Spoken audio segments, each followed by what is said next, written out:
rendez-vous consacré aux entreprises comme chaque mardi. On en parle dans Hauts-de-France Business sur BFM Grand Lille et Littoral. Bonsoir à tous. Si vous nous rejoignez, les ambitions ce soir du numéro 1 de l'équipement moto. Moto Blues, implanté à Carvin, veut devenir un acteur majeur en Europe. Comment y parvenir? Le directeur général est notre invité ce soir. Bonsoir Jérôme Dalidé, vous allez bien?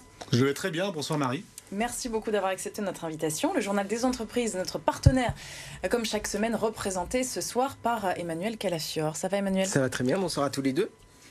Moto Blues qui a donc 20 ans d'existence et une marque à la fois en ligne et en magasin, c'est ça? Particulièrement en ligne aujourd'hui. 90% du business se fait en ligne. Donc on est spécialisé dans la vente des produits d'équipement moto pour les motards, des motards et pour équiper aussi leur moto. Et effectivement, l'ADN de Moto Blues est un ADN digital. Et comme vous le disiez, 20 ans en fin d'année, la première commande a été passée le 28 novembre 2004. Et pourquoi Carvin historiquement alors? Les deux jeunes fondateurs avaient 20 ans, David et Thomas, et ils venaient de Courrières et ils ont basé leur entreprise à Carvin. Et je trouve ça génial parce que l'entreprise est toujours restée à Carvin. Et aujourd'hui, notre paddock, c'est-à-dire notre endroit où on a la logistique, notre magasin de Carvin et toutes les équipes en amont sont basées à Carvin. Voilà, il y a Carvin, il y a Seclin. Il y a la volonté là, donc conquérir l'Europe, mais le reste de la France, il y aura une volonté d'un troisième magasin, on va l'appeler comme ça. Alors vous on a n'aimez peut-être pas le terme magasin. Non, on n'aime pas trop le terme magasin parce que nous on développe un parcours totalement omnicanal et nous on parle plutôt de point de contact et puis de point d'événementiel aussi parce que si vous regardez le magasin de Seclin, c'est le deuxième magasin de France en chiffre d'affaires, mais pour moi c'est d'abord le premier magasin de France en termes d'événements. On fait venir énormément de gens issus de la moto et donc c'est un vrai plaisir d'accueillir des clients dans ce type de magasin. Et effectivement, notre stratégie aujourd'hui est de se dire comment apporter une nouvelle valeur ajoutée sur le marché français et ouvrir un magasin classique, ça n'a pas de sens. Donc aujourd'hui, on réfléchit sur un business model qui va ouvrir dans un mois à peu près dans l'ouest de la France avec un magasin, avec un parcours totalement digital, c'est-à-dire les mêmes prix sur le web et sur le magasin avec des prix électroniques et l'utilisation énormément des bornes pour pouvoir avoir accès à toute notre offre en ligne, en direct pour les clients de ce magasin.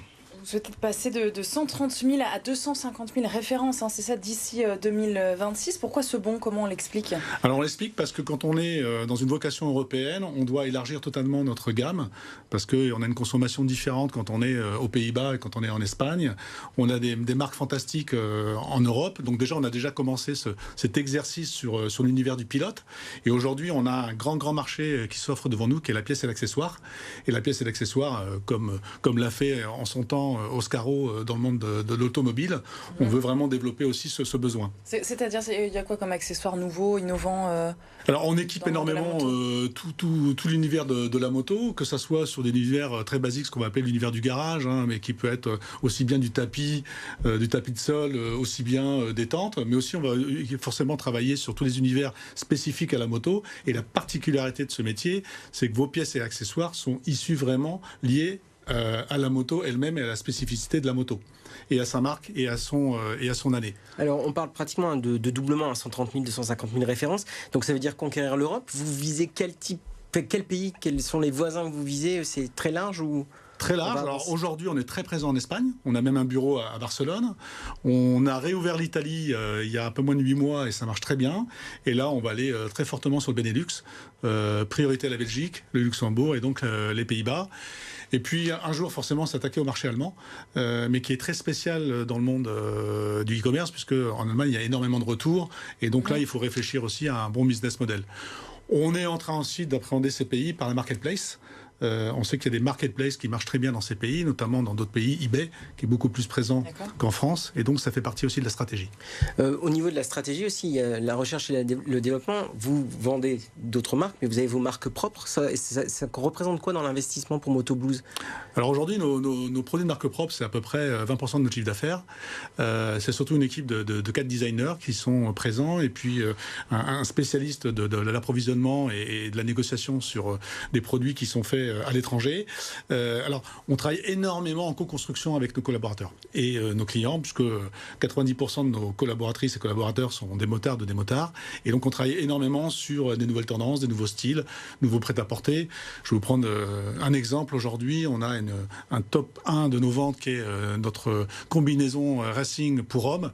Et aujourd'hui, on est en train de la développer et pour l'univers de la femme et pour l'univers de l'enfant. Alors, les femmes, justement, oui. la féminisation de la moto. Est-ce que ça vous aide à gagner des parts de marché et à développer votre activité? C'est un monde de machos. Il est grand temps que les femmes prennent le pouvoir dans ce hein. monde. C'est moi qui le dis. Et j'espère que le monde en général ou le monde de la moto? En tout cas, le monde de la moto. Je ne vais pas m'exprimer sur le monde en général.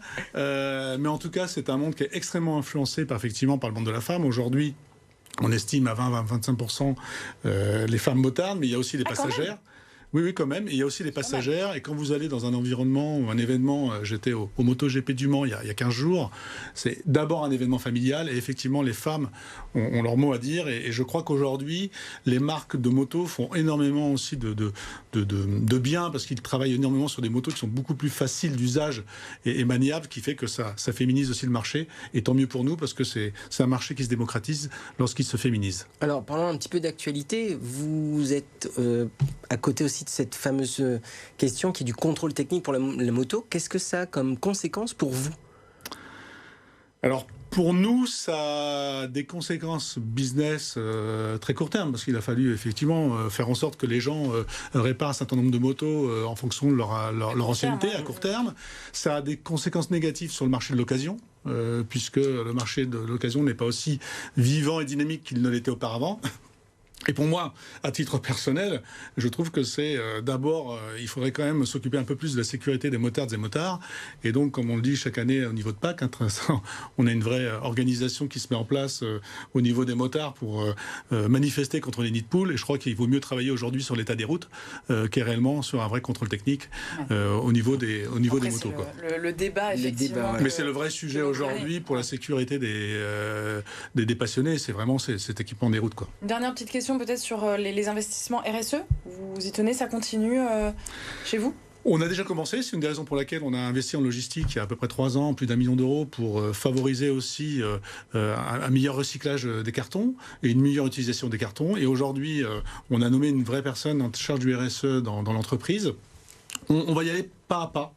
Parce qu'il y a énormément de contraintes légales, j'y ai estimé. Et là où on est très fort aujourd'hui, c'est qu'on a une politique humaine qui est très très très ouverte. On a développé énormément la flexibilité du travail, mais on a aussi énormément 140 collaborateurs, c'est ça? 140 collaborateurs. On a développé des postes hybrides. On a par exemple 2 anciens collaborateurs qui sont toujours chez nous, mais qui exercent aussi leur métier de passion. Un qui est toujours agriculteur en parallèle, un autre qui a monté son entreprise. On a développé les parcours zigzag, les formations en interne. Donc voilà. Donc c'est aussi un moyen de développer le fait que tout le monde puisse progresser dans l'entreprise. Et puis comme on est sur un métier de passionné, le plus important, c'est aussi l'énergie positive.